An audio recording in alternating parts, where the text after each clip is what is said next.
Moments ago, the commander-in-chief won. He's on his way to El Paso, Texas, where he's going to speak later this afternoon about the need for a comprehensive change in the country's current immigration policy. His speech at the Chamizal National Monument is expected to focus on border security. Sheriff Garcia has firsthand experience in this issue, and he joins me now live from Houston, Texas. Sir, it's good to have you on with us this morning because you are one of the many people who are on the front lines of this issue, and you have seen firsthand the impact of illegal immigration on urban areas such as Houston. So what are some of the other problems that you've encountered in terms of your enforcement, and also what complicates matters the most for you that the leadership in D.C. just doesn't see yet?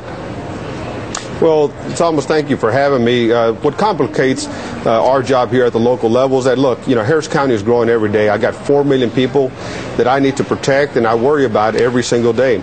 But I'm dealing with county level and state level budget cuts. I'm trying to keep my staff from being laid off. And the staff that I do have, they're overworked, they're on the verge of burning out because of a hiring freeze that was forced on me back in 2009. But that's why I'm so proud of the folks that we have, my deputies and my detention officers that are working hard every day. But what Washington doesn't get is that local communities like mine don't have the money and the resources to do their job. Sir, a recent Pew survey suggests enforcement of immigration law needs to be the priority. Take a look at this. 78% in favor of stronger enforcement of immigration laws, as opposed to 19% who would prefer leniency. So many political leaders say there's a hardline legal aspect to this issue. But for those who enforce the law, it's not as cut and dry as we're all led to believe around the country. So in terms of taking into consideration the humanitarian side of things, what is your stance on that? Well, look, we need the confidence of all the people in this community to report crime. And so Congress needs to pass a comprehensive immigration policy like what the president's asking for and like what President Bush was asking for during his time in office. See, we need the confidence of all the people in our community to report crime. We don't need people wondering what is the local law enforcement's priorities, whether it's catching criminals or enforcing immigration law. Can you talk, though, about some of the problems you encounter both in your own ranks and in terms of enforcing policy? And for all of us that may not understand, what kind of situations are you seeing on patrol that really have the potential to complicate matters when it comes to the law itself?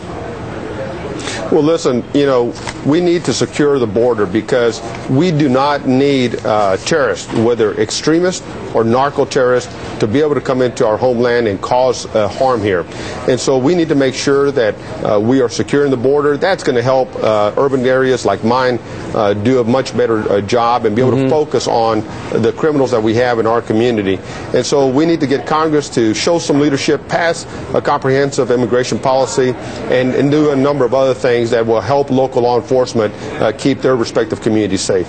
Sir, we see a lot of things coming out of the Southwest. One of the things that many people talk about is the fact that women flee over the borders to have their babies. So what is done to shore up that issue? That's basically giving their child the birthright of American status. Well, listen, I've long said that Congress needs to find ways to hold other countries accountable for not doing better by their citizens. It is not right that citizens from other countries need to flee their countries just to pursue a better life for their children. That's why I support passing the DREAM Act. We don't need young people, children, living in an underground society just because their parents wanted a better life. Look, I'm the son of immigrant parents.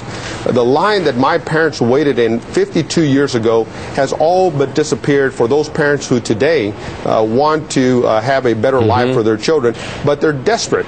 They're desperate, and as a result, it's creating other problems that we don't need to deal with. That's why Congress needs to show some leadership and pass comprehensive immigration policy like the president's asking for today and like President Bush wanted during his time in office. Sir, we appreciate you taking some time to spend with us today. Sheriff Garcia, thanks.